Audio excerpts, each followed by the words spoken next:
a teologia interfere e auxilia a exegese. Mas, em caso de contradição, qual deve ser soberana, a teologia ou a exegese? Essa pergunta não é muito autoexplicativa, né? Então eu vou ter que interpretá-la aqui. O que eu acho que está sendo perguntado. O que eu acho que está sendo perguntado é o seguinte: a teologia de um indivíduo, a forma como ele concatena suas ideias, a forma como ele tem sedimentado e sintetizado as opiniões e os pensamentos teológicos dele, interfere a teologia do indivíduo interfere na exegese que ele está fazendo, né? Ou pelo menos parece que é isso que ele quis dizer. Agora, uma vez que ele é confrontado com uma realidade que não é aquela mesma que ele acha, o que deve prevalecer, né? Os pressupostos teológicos que ele já tem ou a exegese que ele está fazendo? Veja, se ele é um exegeta habilidoso e, de fato, ele está exaurindo o sentido do texto com muita oração, veja que é isso que muita gente que estuda aí em todos os seminários, estudam nos fóruns, e estuda e ora muito pouco. Veja que Calvino diz, orare et labutare, é oração e estudo.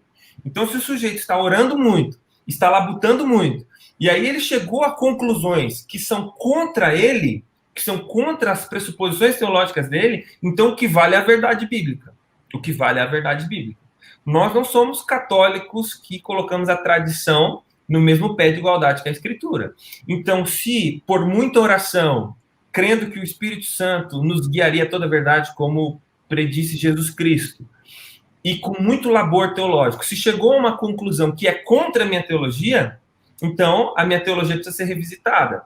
Porque se de fato o sentido do texto é aquele o qual eu estou exaurindo com a minha exegese, então ali é palavra de Deus, é autoritativa, não é isso que a gente fala nas nossas confissões, que a Bíblia é palavra de Deus, ela é inerrante, ela é inspirada, ela é autoritativa, ou seja, ela tem autoridade sobre a minha opinião.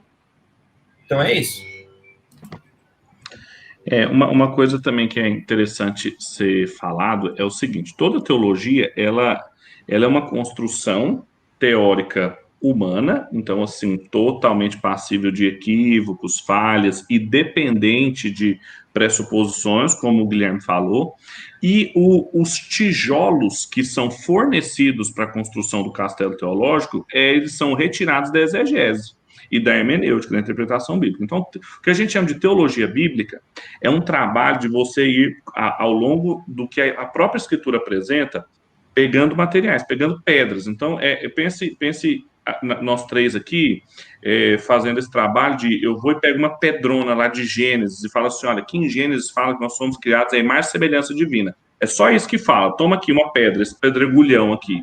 Aí o Guilherme e o Kaique vão ter que olhar. Isso aqui a gente, dentro da arquitetônica teológica, nós vamos colocar esse dado aqui, ó, na antropologia bíblica, ou na antropologia teológica.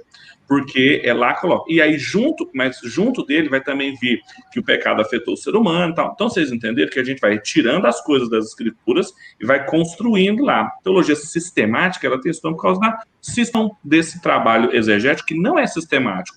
Deus não deu um manual para a gente, ele contou histórias. E a gente vai interpretando e vai construindo isso. E muitas vezes o trabalho exegético sério vai nos fornecer pedregulhos, recursos materiais que, por muitos anos na tradição, não foram considerados, etc. Na nossa arquitetônica teológica, muitas pessoas, às vezes, tiraram umas pedras do Aristóteles, tiraram umas pedras do Platão, tiraram umas pedras do Kierkegaard, e foram colocando lá, e construíram uma teologia sintetizada.